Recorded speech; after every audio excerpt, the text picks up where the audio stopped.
Have you ever heard of a school where students are not allowed to ask questions? I seized an opportunity to visit a theocratic school at a Kingdom Hall of Jehovah's Witnesses one Thursday night. The members were not allowed to ask questions during class. Successive paragraphs of a book were read to them by one person.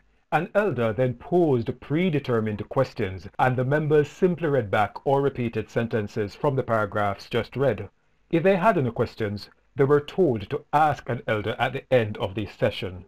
It was an interesting study, with rich information about the wonders of the universe. The following Sunday I visited again, where pretty much the same thing happened.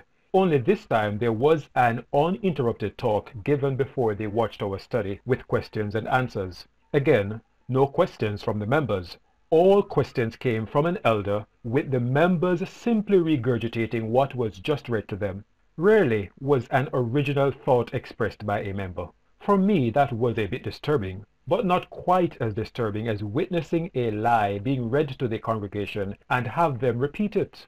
That lie came in the January 15, 2014 issue of the Watchtower. Many people were distracted by the outbreak of World War I and the Spanish influenza.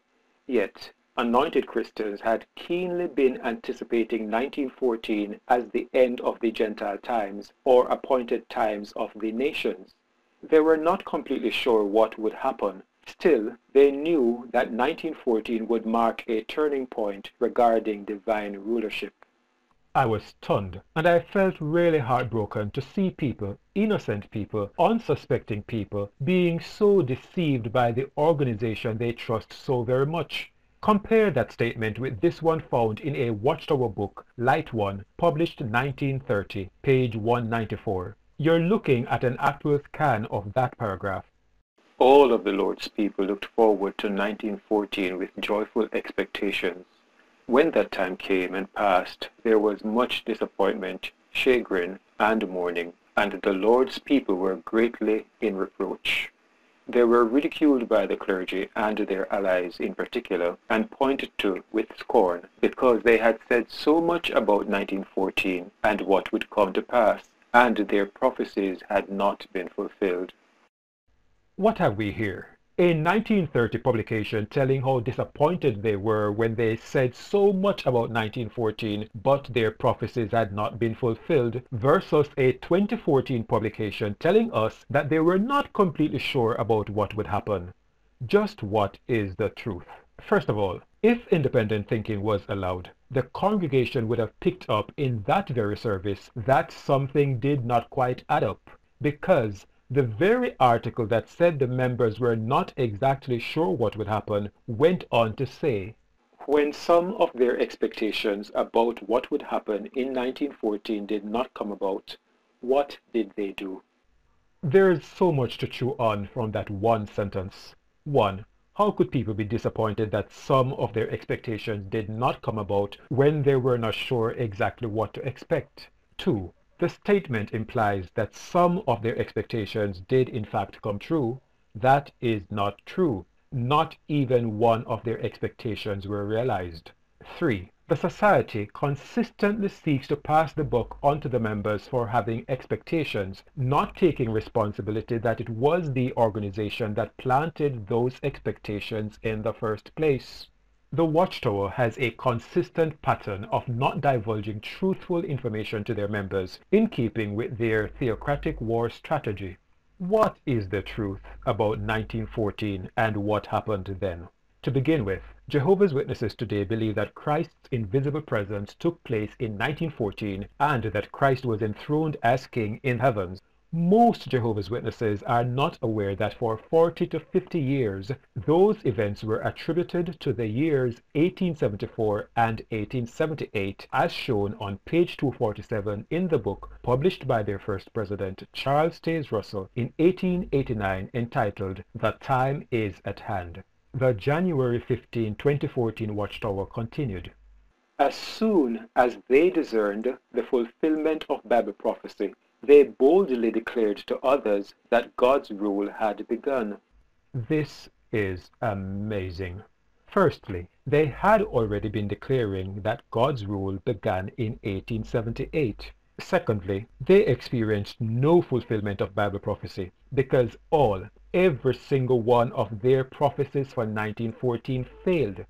Russell had taught them to expect 7 things confirming that 1914 would mark the full end of the Gentile times, that is, the full end of their lease of dominion, and that date will be the farthest limit of the rule of imperfect men. This was printed in his book, The Time is at Hand, some 25 years before, starting at page 76. 1. The kingdom of God will obtain full universal control, firmly established in the earth, on the ruins of present institutions. 2. Jesus would be present as earth's new ruler, dashing to pieces Gentile governments. 3. Sometime before the end of 1914, the last member of the Church of Christ would be glorified with the head. 4. From that time forward, Jerusalem would no longer be trodden down by Gentiles. 5. Israel's blindness will begin to be turned away by that date or sooner. 6. The great time of trouble will reach its end with worldwide anarchy. So they did not predict the start of a war, but the end of a worldwide anarchy. 7. Before that date, God's kingdom will be in the earth, smite and crush the Gentile image, and fully consume the power of those kings.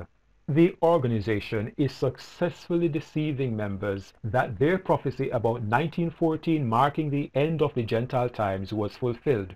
Prior to 1914, their interpretation of the end of the Gentile times is not what they understand it to mean today. What they prophesied and expected was the full end of the Gentile times, that is, as they explained it, the full end of their lease of dominion, and that date will be the farthest limit of the rule of imperfect men. By no stretch of the imagination could anyone claim that such a prophecy was fulfilled.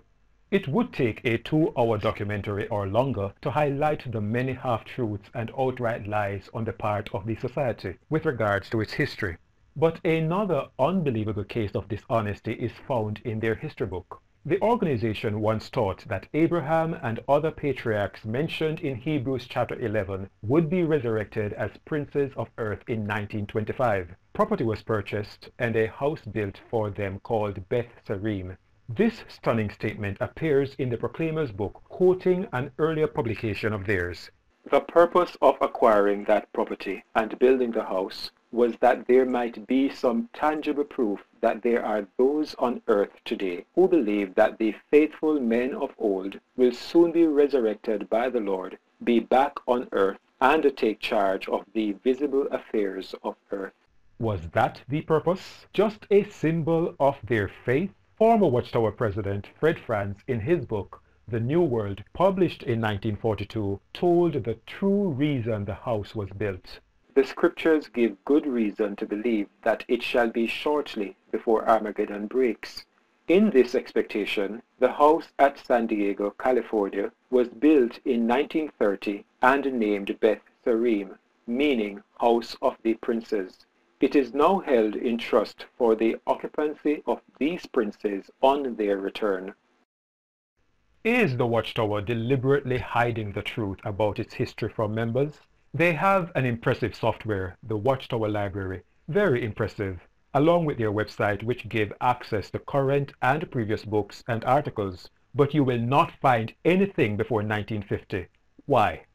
Interestingly, you will find in the Watchtower Library publications of the Watchtower magazine dating back to 1950.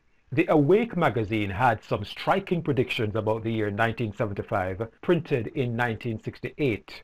Check the Watchtower Library and you will not find an Awake publication before 1970. Why? Coincidence? In videos 8 and 9, we will be looking at more instances of the Watchtower using theocratic war strategy on the congregation.